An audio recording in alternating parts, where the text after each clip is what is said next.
नमस्कार। आज की कहानी है मूल्य। सिलहट आसाम से लेकर बम्बई तक का लंबा सफ़र हर हालत में एक थकाने वाला सफ़र है।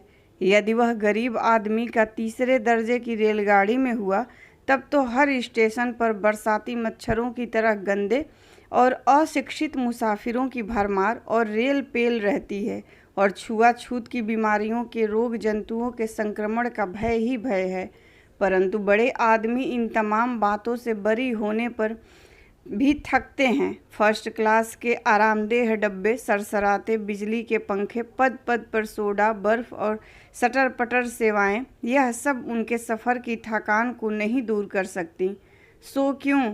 अजी इसलिए कि वो अमीर जो हैं उन्हें थकने के लिए अमीरी ही का बोझा क्या कुछ कम है। सो अमला और नवीन दोनों ही जब लंबा सफ़र पूरा कर अपनी अपनी अलसाई देह लिए फर्स्ट क्लास के डिब्बे से बाहर आ कीमती फिरोजी रंग की कार में बैठे और उससे उतर अपने बंगले की हरी भरी रोसों को पार करते बंगले की दूसरी मंजिल में ठाठ से सजे धजे शयनगार में नत जानू नौकरों की अभ्यर्थना स्वीकार करते हुए पहुँचे, तब नवीन ने अपना हैट एक ओर फेंक कर एक आराम कुर्सी पर बैठते हुए अमला से कहा, यह सफ़र भी एक मुसीबत है अमला। मैं समझता हूँ तुम खूब थक गई होंगी। मेरे ख्याल में अब तुम ज़रा आराम कर लो, फिर शाम को आज सिनेमा चलेंगे। अमला जो एकाएक इस नए पति घर में पहली बार आप भौचक सी उस सजे धजे शयनगार की कीमती चीज़ों पर एक दृष्टि डाल खिड़की के पास आ खड़ी हुई थी, पति की यह बात सुनकर धीरे से बोली, धन्यवाद।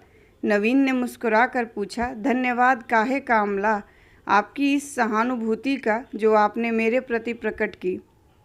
ओह, नवीन ने एक जोर की हंसी का ठहाका मारा। इतना हंसते क्यों हैं महाशय? अमला ने होठ और साथ ही भौहें सिकोड़कर कुछ क्रुद्ध स्वर में कहा। महाशय? यहाँ महाशय कौन है अमला? आप हैं ना? क्या मैं आपको क्षुद्राशय कहने की जुर्रत कर सकती हूँ, जिन्होंने उदारतापूर्वक सिर्फ मुझे ही लेकर मेरे पिता के सारे कर्जे की बेबाकी कर दी है। कर्जे की बेबाकी सिर्फ तुम्हें लेकर? यह तुम क्या कह रही हो अमला? नवीन ने आतुर वाणी से कहा। ठीक ही तो, दूसरा कोई नीच आदमी होता तो मेरे पिता की मोटर, जोड़ी, घोड़ा, मकान, बाग सब नीलाम करा देता, शायद इज्जत भी ले लेता। 5 लाख रुपए कुछ थोड़े नहीं होते महाशय। इस वक्त पिताजी के पास 5,000 रुपये भी तो नगद न थे। तो तुम यह कहना चाहती हो कि उन रुपयों के बदले मैंने तुम्हें ब्याह लिया? ब्याह लिया? ब्याह किसे कहते हैं जनाब?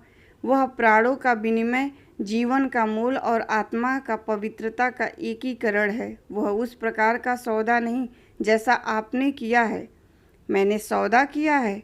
क्यों नहीं? आपका कर्जा एक आदमी पर था, वह उसे चुका नहीं सकता था, इसलिए उसकी लड़की आपको पसंद आ गई। उसके बदले आपने कर्जे की बेबाकी कर दी। यह क्या बढ़िया सौदा नहीं हुआ? परंतु परंतु वरंतु कुछ नहीं महाशय। मैं आपसे कह देती हूँ कि मैं आपके बनिएपन को घृणा करती हूँ और सदा घृणा करती रहूँगी। आपको याद रखना चाहिए कि स्त्रियाँ मोल नहीं खरीदी जाती हैं, जीती जाती हैं। आपने मुझे मोल खरीदा है, परंतु मेरे शरीर को, न कि आत्मा को। मेरी आत्मा स्वतंत्र है। मैंने न आपको वरा है और न आप मेरे पति हैं। इसी से आप मेरे प्रति जो भी सद्व्यवहार करेंगे उसके लिए सभ्यता की दृष्टि से आपको धन्यवाद देना मेरा कर्तव्य है। न मैं गंवारिन हूँ और न असभ्य जो शिष्टाचार के नियमों में मैं चूक करूँ। एक भीनी मुस्कुराहट नवीन के चेहरे पर आई। उसने छाती पर हाथ धर सिर झुका कर कहा, आपके सौजन्य और शिष्टाचार की मैं क्यों कर बड़ाई करूं मिस अमला, परंतु यदि आप आज्ञा दें तो मैं निवेदन करूं कि अभी तो मैंने सिर्फ आपको 5 लाख में खरीदा ही है। अब मैं आपको शीघ्र ही विजय भी करूंगा। मैं जैसा कुशल व्यापारी हूं वैसा ही सफल विजेता भी। मिस अमला, क्या मैं आशा करूं कि कुछ दिन आप इस गरीब के झोपड़े में उसका आतिथ्य स्वीकार कर उसे प्रतिष्ठा प्रदान करेंगी? यह सेवक आपकी सेवा से अपने को कृतार्थ समझेगा। इतना कहकर नवीन चंद्र तीव्र गति से कमरे से बाहर हो गए। अमला के सारे तीर तमंचे धरे ही रह गए। वह उस शयन कक्ष में कुछ देर होंठ काटती रही और फिर उस फूलों से सजे पलंग पर जो उसकी सुहाग रात के लिए सजाया गया था, गिरकर फूट फूट कर रोने लगी। वैभव से परिपूर्ण महानगरी बम्बई की उस वैभवपूर्ण अट्टालिका में सुंदर सुखद छपरखट पर पड़ी अमला गंभीर चिंतन में निमग्न थी। विधि विधान से जिसके साथ वह विवाह विधि पूर्ण हुई, वह कैसे पति नहीं माना जा सकता? कौन शक्ति उसे हिंदू नारी का पति होने से रोक सकती है? फिर नवीन बाबू की आयु यद्यप कुछ अधिक है, पर वे अतिशय सुंदर, सुगठित और सभ्य व्यक्ति हैं। संपत्ति तो उनके पास अथाह है, सद्व्यवहार और उदारता में भी वे एक हैं। गत 6 माह में अमला उनका परिचय है। इस बीच उन्होंने कभी भी कोई अभद्र आचरण उसके साथ नहीं किया है। उसके साथ उनका यह विवाह यद्यप उसकी स्वीकृति से हुआ है, पर यह भी कोई स्वीकृति है। पिता ने जब कहा कि उसकी इज्जत, आबरू, मर्यादा सब कुछ उसके हाथ में है, बिना उनसे ब्याह किए वे पथ के भिखारी हो जाएंगे, उनकी पीढ़ियों की मर्यादा मिट्टी में मिल जाएगी, तब अमला के पास स्वीकृति को छोड़कर दूसरा उपाय क्या था? पर यह स्वीकृति तो लाचारी की स्वीकृति है। इसमें कोर्टशिप, स्वातंत्र्य, पसंद और प्रेम कहाँ है? इसलिए उसने उच्च शिक्षा प्राप्त की थी कि इस भांति वह बेच दी जाए। फिर भी अमला के विचार का एक विषय यह था कि आखिर नवीन ने उसकी नापसंदगी की चीज़ क्या है? बहुत सोचने पर भी वह उनमें कोई दोष नहीं निकाल पाती, पर उसका गर्वीला हृदय जब इस निर्णय पर पहुंचता था कि यह विवाह उन्होंने रुपये के बल पर किया है और उस पर उनकी यह गर्वोक्ति कि अभी तो उन्होंने सिर्फ खरीदा ही है, वे उसे विजय भी करेंगे, तो उसका आत्माभिमान हाहाकार कर उठता था और वह कहती थी, नहीं नहीं, कभी नहीं, यह आदमी मेरा पति नहीं है, मैं कभी भी इसको आत्मसमर्पण न करूँगी, कभी भी नहीं, भले ही जान चली जाए। सोचते सोचते उसका मुंह लाल हो आया, आंसू सूख गए। राधा ने धीरे से कमरे में आकर विनीत स्वर में कहा, बहू रानी, क्या आज घूमने चलेंगी? मालिक ने पूछा है, वे मोटर में बैठे इंतजार कर रहे हैं। नहीं, मुझे काम है, अमला ने रुखाई से जवाब दिया। परंतु उसने खिड़की से झांक कर देखा, नवीन बाबू कार की बगल में खड़े ऊपर मुंह उठाए अमला की प्रतीक्षा कर रहे हैं। अमला की आत्मा जैसे अकस्मात गल गई। उसने दासी को रोक कर कहा, ठहर राधा, उनसे कह मैं आती हूँ। राधा सुनकर हंस दी और वह मालिक को यह असाध्य सुसंदेश सुनाने चली। अमला ने नवीन के पास आकर कहा, आज्ञा पालन में देरी हुई, क्षमा कीजिए, क्या मैं पीछे बैठ जाऊं? आप यदि आगे मेरे पास बैठकर मेरी प्रतिष्ठा बढ़ाएं तो अच्छा है। ड्राइव मैं ही करूंगा, जैसी मालिक की आज्ञा। वह चुपचाप कार में बैठ गई। बैठने के समय अत्यंत संयत भाव से उसने अपने कपड़े व साड़ी को समेटकर ठीक कर लिया। नवीन ने मुस्कुराहट छिपाकर धन्यवाद दिया और तीर की भांति कार छोड़ दी। अनंत सागर धरणी से टक्कर ले रहा था। धवल फेन राशि उठती गिरती और गरजती थी। कार सागर तीर की साफ सीमेंट की सड़क पर जैसे वायु गति से तैर रही थी। लंबे सन्नाटे को तोड़कर नवीन ने कहा, देखा आपने? क्या? इन लहरों का उत्पात अकारण ही अशांत हो रही हैं, तूफानी ढंग से उठती हैं, किनारे पर टक्कर मारती हैं और विफल मनोरथ पीछे लौट जाती हैं। मर्यादा के बंधन में समुद्र तल बंधा है, भला ये क्रुद्ध लहरें उस मर्यादा का उल्लंघन कर सकती हैं? अमला ने व्यंग को समझा। वह होंठ काटकर चुप रह गई। कार उड़ी जा रही थी। 2-4 सफ़ेद रंग की चिड़िया समुद्र तट पर उड़कर मछली को शिकार को ताक रही थी। नवीन ने कहा, उधर ये लहरें अपनी कुटिल भ्रूभंग में लगी हैं, इधर बेचारी मछलियां व्यर्थ ही उनकी चपेट में आकर इन पक्षियों का शिकार बनती हैं। कहो गुस्सा किसी पर और भोगे कोई। अमला ने जैसे असहनशील होकर कहा, किसका गुस्सा कौन भोगता है? देखती हो तो हो अमला, लहरों का गुस्सा बेचारी असहाय मछलियां भोगती हैं। तो मैं क्या करूं? अमला ने तिनक कर कहा।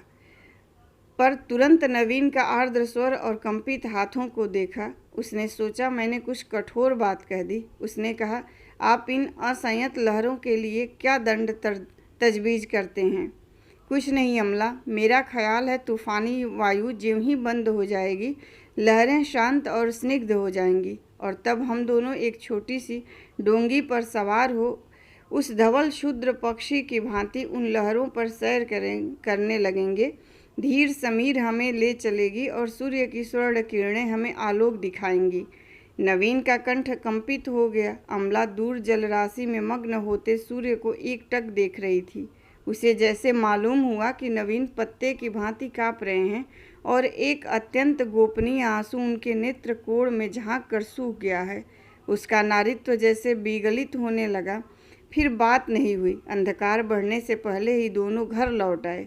इस बार अमला उन्हें धन्यवाद देने का साहस न कर सकी। वह तीर की भांति तेजी से अपने कमरे में चली गई। नवीन बाबू धीरे धीरे सोचते हुए घर में घुसे। अमला सोच में पड़ गई, जैसे कोई चोर उसके मन में घर कर बैठा हो। नवीन के प्रति जैसे उसके प्राण खींच रहे हो। प्यार का एक बीज उसके हृदय में विकसित हो रहा था, पर उसका आत्माभिमान मचलता था। वह सोचती थी यह विशाल महल और अटूट संपत्ति उसी की है, पर वह उसे हठपूर्वक पराई समझ रही है। यह क्या उसका अपने ऊपर अन्याय नहीं है? उसे सुख और आराम के सब सुख साधन उपस्थित थे। नवीन उसका बहुत मान करते थे। सेवक दासी उसकी इच्छा पूर्ति को उपस्थित थी। फिर भी जैसे उसे शून्य सा लग रहा था। पिता को उसने प्यार किया था, उनकी उसे याद आती थी। पिता के पास जाने की कभी कभी उसकी इच्छा प्रबल होती थी, परंतु जब वह सोचती कि पिता ने उसे बिना उसकी इच्छा के बेच दिया है, वह क्रोध और दर्प से कहती, नहीं नहीं, कभी नहीं, मैं कभी उस घर न जाऊंगी। उन्होंने मुझे बेच दिया है, मेरे साथ अन्याय किया है। मैंने उनकी आज्ञा पालन करके अपने कर्तव्य पितृभक्ति को पूर्ण कर दिया, बस अब अधिक और नहीं। तब फिर अब क्या करूं? नवीन बाबू के प्रति उसका मन जब खींचता था, वह बेचैन हो जाती थी। कभी कभी उसके मन में होता, मैं उनके हृदय से जा लगूं। स्त्रीत्व की यह नैसर्गिक गति थी, पर उसकी शिक्षा, संयम, आत्मसम्मान उसे रोकता था। वह कहती, वही क्यों नहीं आकर माफ़ी मांगते? पहले उसका ख्याल था, मैं कभी उन्हें माफ़ न करूँगी। फिर सोचने लगी, अगर सच्चे मन से माफ़ी मांगें तो, परंतु उन्हें ने तो मुझे चुनौती दी है। चुनौती, और कैसी गर्वोक्ति है! अभी खरीदा ही है, अब विजय करूँगा। विजय करेंगे वे? नहीं नहीं, कभी नहीं। देखूंगी कैसे वे विजय करते हैं। क्रोध और अभिमान से ओत-प्रोत अमला तड़प कर पलंग पर लौट जाती, फिर रोने लगती। रोते रोते उसका अभिमान गल जाता। वह फिर उन्हीं बातों की सोच में पड़ जाती। इधर 3-4 दिन से उसकी भेंट नवीन बाबू से नहीं हुई थी। वह प्रतिक्षण उनके आने की प्रतीक्षा कर रही थी, पर वह सुन चुकी थी कि उन्हें बहुत ही काम है और वे बहुत व्यस्त हैं। ओह, कैसे दुख का विषय है कि वह किसी काम में बिल्कुल भी व्यस्त नहीं है। कोई कैसे व्यस्त रहता है? उसका मेधावी मस्तिष्क किसी काम में व्यस्त रहना चाहता था। एकाएक उसके मन में आया, क्यों न मैं कहीं कोई नौकरी कर लूं। जब मैं उन्हें पति ही नहीं मानती, यह घर ही जब मेरा नहीं, तब अतिथि की भांति पड़ी क्यों रहूं? मैं उन अधम स्त्रियों में नहीं हूँ जो पुरुषों के आश्रित रहती हैं और उनका भार कहाती हैं। मैंने एमए पास किया है। मुझे चेष्टा करने से कहीं भी एक अच्छी नौकरी मिल सकती है। उससे मैं अपना वह मूल्य भी चुका दूंगी जिसमें मैं बेच दी गई हूँ। उसके हृदय में आत्मसम्मान की उमंगें हिलोरे मारने लगीं। उसने कहा, अवश्य ही मैं अपना मूल्य चुका दूंगी। मैं पिता का ऋण चुकाऊंगी। पिता का ऋण पुत्र चुकाता है, पुत्री क्यों न चुकाए? फिर पिता ने पुत्र ही की भांति मुझे शिक्षा दी है। वह दृढ़तापूर्वक उठी और नवीन के काम करने के कमरे की ओर चली। नवीन बैठे कुछ जरूरी कागज देख रहे थे। अमला को आते देख व्यस्त भाव से उठ खड़े हुए। उन्होंने कहा, आइए। मैंने क्या इस समय यहाँ आकर आपका बहुत हर्ज किया? नहीं नहीं अमला, हाँ, मैं बड़े काम में फंसा रहा, आपके पास आ ही न सका। आप बैठिए तो। अमला ने बैठते हुए कहा, मैं चाहती हूँ कि मैं भी किसी काम में लगूँ। धन्यवाद। इस कहानी का दूसरा और अंतिम भाग आप लोगों को मेरे चैनल पर कल सुनने को मिलेगा। कहानी पसंद आई हो तो लाइक कीजिए, शेयर कीजिए और प्लीज़ मेरे चैनल को सब्सक्राइब कीजिए।